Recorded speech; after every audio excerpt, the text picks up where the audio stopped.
我上山下海，走遍沙漠峡谷、雨林海景，只有在阿拉斯加才能享受最原始的风光和电影般的地貌，就像到了世界的尽头。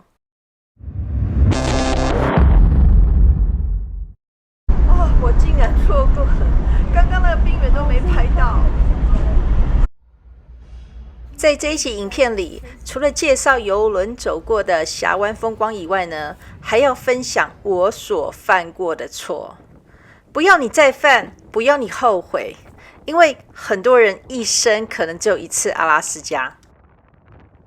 接下来进入本集的主题。第5天的阿拉斯加邮轮行程虽然一整天不靠岸，但也来到了整个邮轮行程的重头戏 Tracy Arm Fjord 特雷西峡湾 Sawyer 冰川巡礼。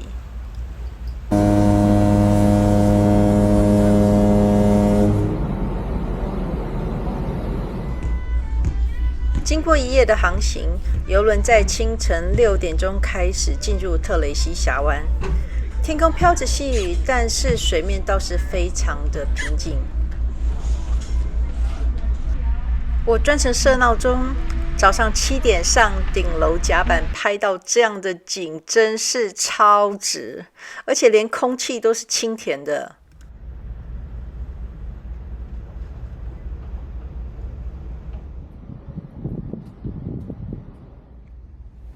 放眼看过去，两岸的云雾掉落水平面，气势雄伟的山峰、高耸入影的岩壁就这样垂直矗立在峡湾里，还有大大小小的瀑布从天而降，令人目不暇接。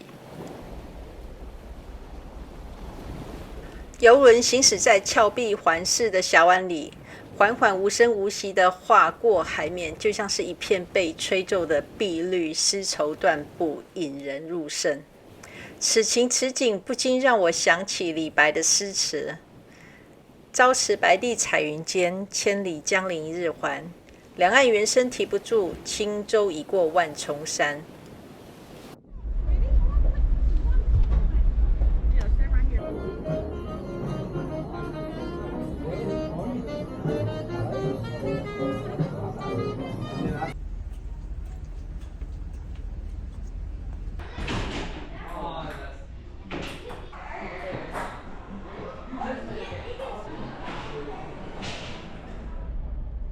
峡湾曲折幽深，航行期间，邮轮庞大的身躯不得不扭来扭去向前进。漂浮在水面上的迷你冰山，在光线照射下闪闪发光，时不时的还会遇见冰鸟在浮冰上觅食。万年冰川解冻后，飘落的浮冰里仍然含有相当丰富的新鲜生物。这真的要赞叹造物者的伟大。越接近冰川，浮冰也就越来越多。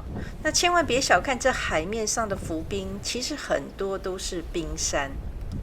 因为水和冰的密度不同，所以冰块浮在水面上，那实际上露出水面的只是整块冰的1/9。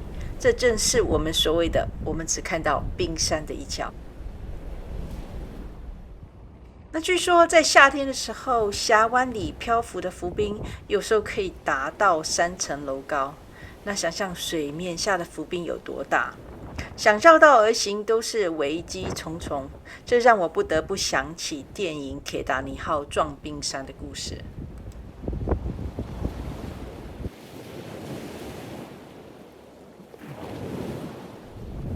阿拉斯加峡湾地区山顶云雾缭绕，阴晴不定。当阳光照射在水面，深邃的翡翠绿海水就会出现。但转眼间又一阵云雾飘来，四周的山水又变成灰蒙蒙。这一天就这样阴沉沉的，偶尔飘飘细雨。那这也是我整趟7天的邮轮行程里遇到的唯一一天下雨。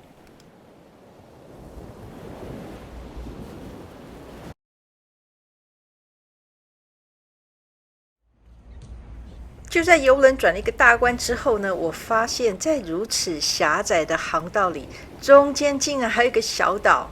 那这也确确实实的为这个峡湾的美画龙点睛。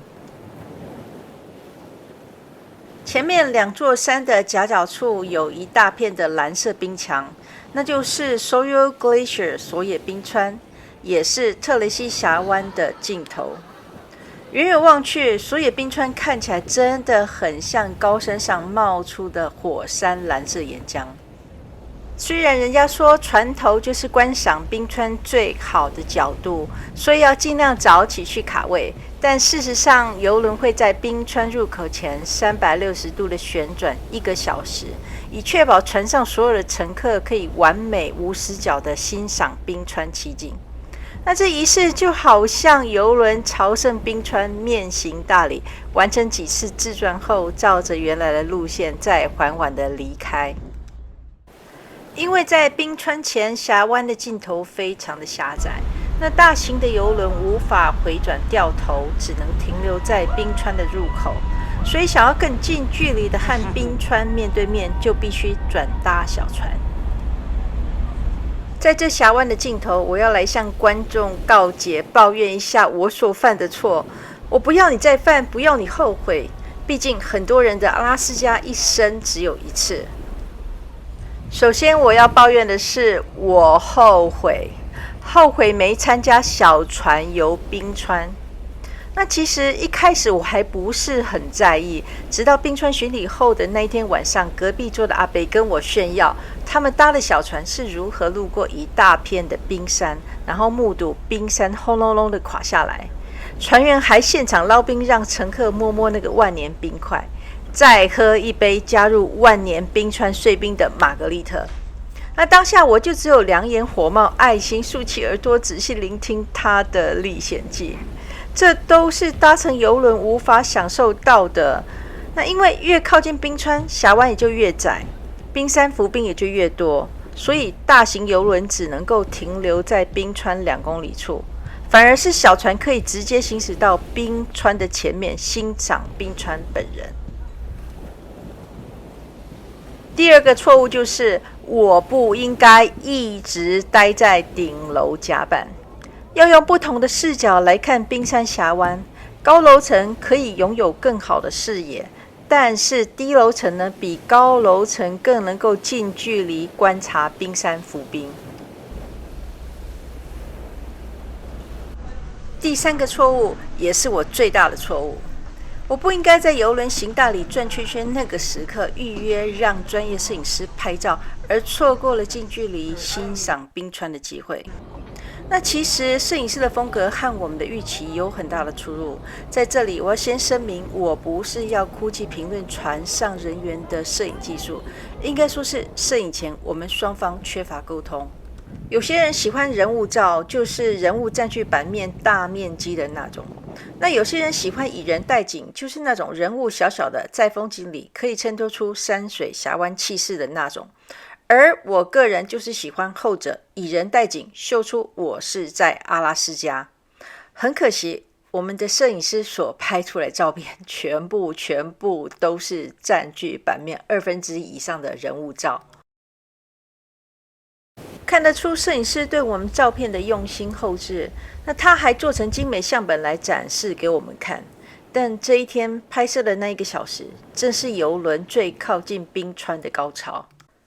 例如冰川前掉落的浮冰，还有那个像蓝色火山岩浆一样的冰河，金蓝而透明的冰川所雕刻出的山谷，甚至是邮轮绕着行驶而过的小岛，这一切全都被摄影师忽略了。那取而代之的是风景被糊掉的聚焦人物照。只能说摄影师真的太爱我们了，因为这一整个系列根本就像是一本唯美的婚纱照，和我的期待有相当大的落差。但如果你还是执意想让专业的来，强力建议千万要避开船驶入冰川大景的那个时段。为了拍照什么都没看到，甚至连一张照片都没有抓到这样的世界美景，那会是很揪心的后悔。如果你认为阿拉斯加就是我的邻居，会常常去，那请忽略我以上的建议，只要做好与摄影师的沟通就可以。阴晴不定的阿拉斯加地处于太平洋雨林的末端，刚刚还出着太阳，一离开峡湾之后就大风大浪还下雨。今年的特雷西峡湾冰川之旅在此画下句点，如诗如画的山水，即便少了专业摄影，美景还是刻在我们心底。请继续关注我们的下一站——加拿大维多利亚港阿拉斯加邮轮完结篇。